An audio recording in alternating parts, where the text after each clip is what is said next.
So I will just speak about comparison and application of different PresbyLasik formula.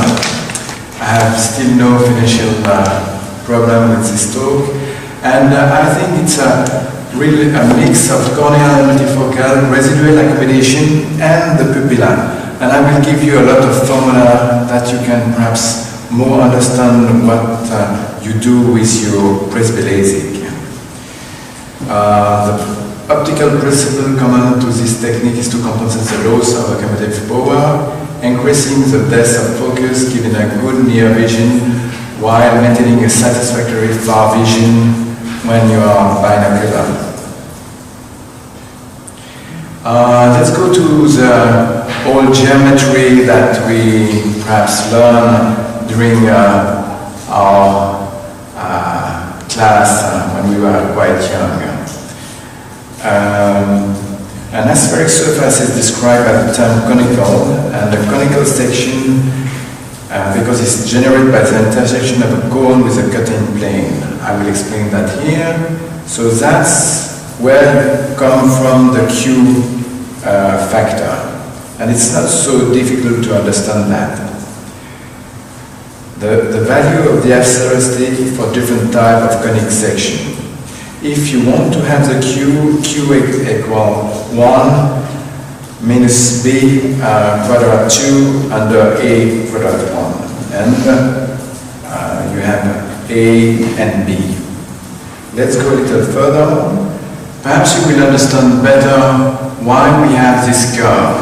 If you cut the conus, you have different curve, and you can see pretty well here which curve you have. And that's just a section, and you see that for an hyperbole you have a Q less than -1, parabole Q equal -1, ellipse prolate between -1 and 0. The circle is a Q equivalent to 0, and an oblate is a Q bigger than 0. If you look at the distance, when you go from the distance, you can see the different Q value. In the blue one, you have a Q -1, and you can see the difference between Q0 and Q -1 is the difference. You can see that is only at 6 millimeters. Sorry. You can very well see the difference is around 6 millimeters, but here all the Q are quite the same. Here is a Q equivalent 0, here is a Q -1, and you have at the vertex of 6 millimeters. That's why Charles explained that the treatment of the Q value is somewhere else. Just to remember that the equation of the conus will go a little further, and perhaps it would be interesting for the people that eccentricity is equal to the Q minus the -1 A eccentricity product 2 is equal to the Q. Okay, you have a relationship between eccentricity that we use for contact lenses, for example, and the Q factor. So we have to already speak about. Now, just for me, when you have a spherical surface, shows the radius are all the same. When you have an aspherical surface, you have a variable radius. First step. Now, just have a look at this line. Spherical aberration Z4 is just that. That's where you find to the radius and the pupil. Let's go a little further. And here you have the spherical aberration in between, and you have also another spherical aberration here, but we use this one, the longitudinal. What's happened when you change your spherical aberration? That's without spherical aberration and with an aberration spheric. you will have a depth of focus and you can see better from here. Just remember that when you have the Zernike polynomial, it could be perhaps interesting for you that you have to count for the C. When you speak about the C, it's 1, 2, 3, 4. That's a C4, that's a defocus. That's the defocus. And if you read, it's a Z2. Now, 1, 2, 3, 4, 5, 6, 7, 8, 9, 10, 11, 12. And that's a Z4. And when you read somewhere is a C12, remember that. Just a question of really good understand that. And we work with this defocus and this Z4. That's very silly. Now let's go to this formula, which is given by Sonia. Spherical aberration Z4. What is the relationship with the Q factor? You see that the Z4 is first of all related with the diameter of the pupilla. That's why your drops working so well, because you see it's a power 4. So drops are very efficient. Put the drops, it will really working well for the asphericity. So you have a depth of focus very well. And you have also the Q factor, but without any power. So we work on the Q factor, but the pupilla is quite more important. And also the radius. And the radius is power 3. So that's a very important formula to have in your head. Everything comes from here. And pupilla, it's more important. So let's go a little further.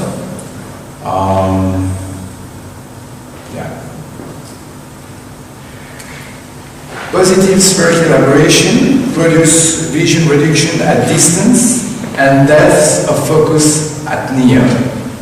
So that's why it's working. And here you can eliminate the circle if the pupilla is a little one. When you have a pupil constriction, you can see the MSF become quite better. And that's why to decrease the pupilla is so important. Hayne is not here, but he is looking at something very important, I think. Is a work from Cheng and Barnett, which shows that 3 diopters equal of minus 0.130 micron here. And 3 diopters is the accommodation. You follow me? So 1 diopter is 1.52 micron on the C4. You will go on the internet to think about all this formula and this. Like Charlie said, you have the spherical aberration normally on plus 0.270 micron, equal 1.52 diopter. That's for everybody. That's the meaning.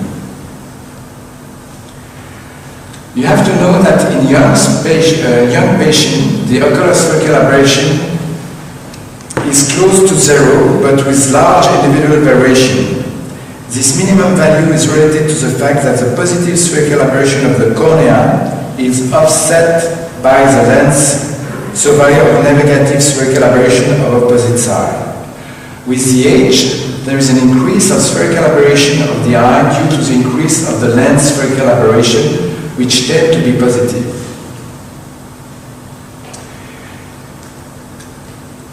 It's just to show you the RMS. When the RMS become bigger, the spherical aberration, you have a loss of contrast sensitivity and you have a hedge problem if the pupilla is dilated. And that's sometimes like the patient see for far, and that's why they don't like it.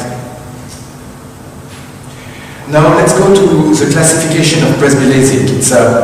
It's an nomogram that I take from Beauchenon, and you can see from everywhere, from a long time ago, here we increase the comma, here we increase the comma, and that was all the different steps that we tried to do for increasing the multifocality of the cornea. And so that was in 1980. We increased the comma, eccentric ablation, comma vertical, Nidec with the back, with Telandro in 2004 to a periphery folia, a myopic presbyopia, like this. And that's more the Beauchenon system with a little button. That's why you remember Clay's. And it's a multifocality, near center and far periphery. That's why Charlie say that was not exactly the same, and it's a very old fashion. So Clay's, don't mention that anymore, it's finished. It's too old. It's, we speak about the school of Charlie and so on. That's something better. That's the progressive asphericity. And that's where we work at this time. And that's quite more important. That's slides from Frederick Aim, and you can see where we pass through the time. And that was in 90, we do a monovision, we still, that's one of the best, it's still very actual. Multizone is what Clay speak about just a few minutes, and we are now here.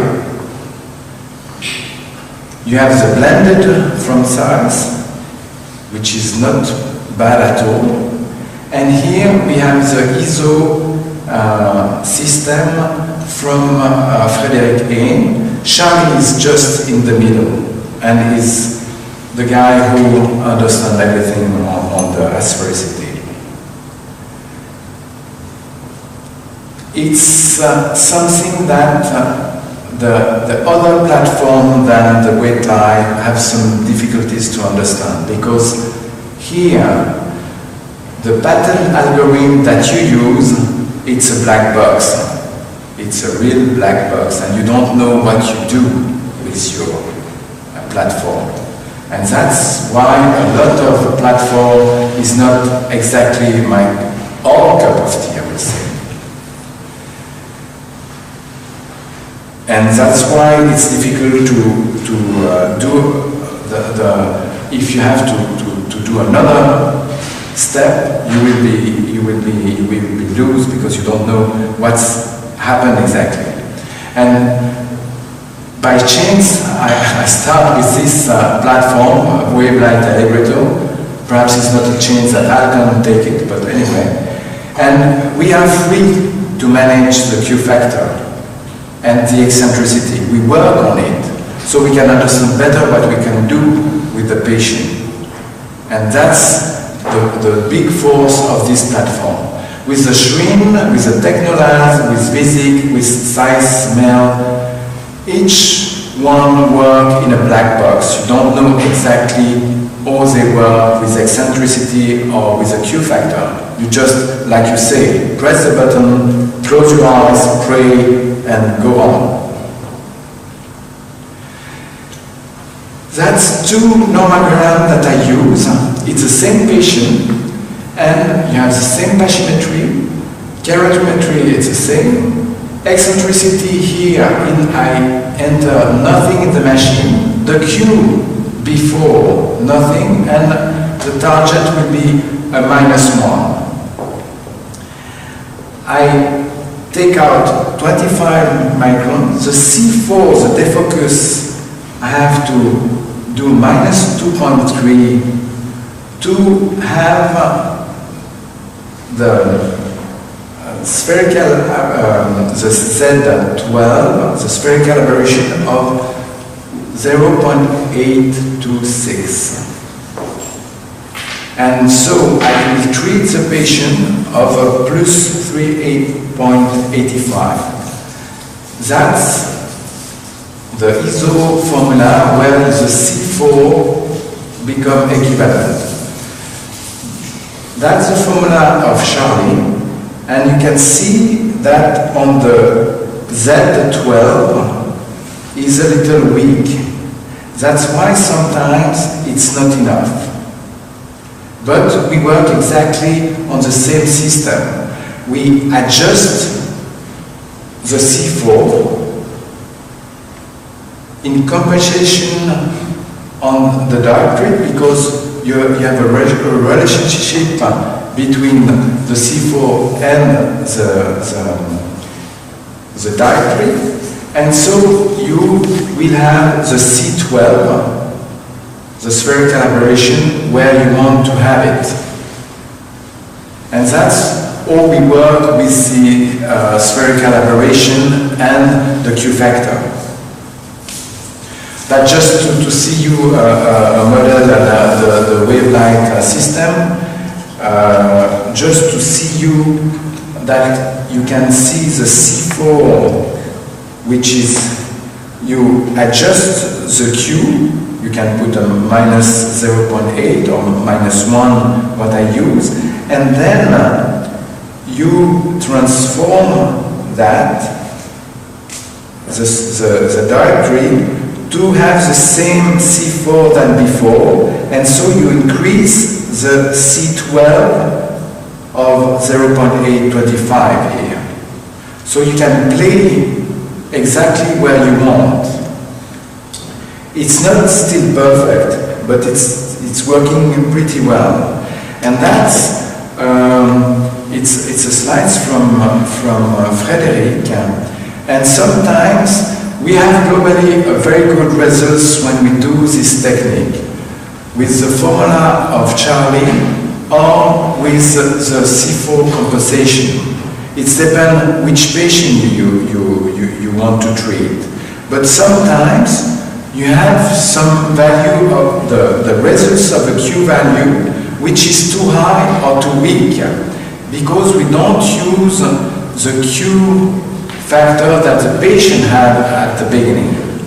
And I think that in the next talk, which is further on the formula, will show you why I use the Q factor from each patient is do an integration with the Q factor starting and the Q factor where you want to arrive. And he has not the shift, the myopic shift that I have, or that sometimes Charlie has.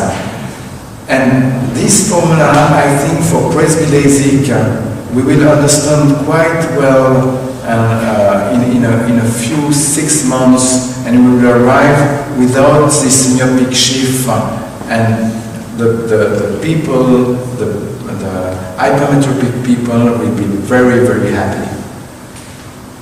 That's where I am at this time.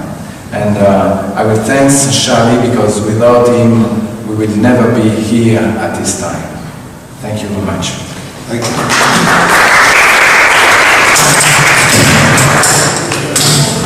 Now that's the end of this particular session of the corneal treatments. We'll now start the next session. So if...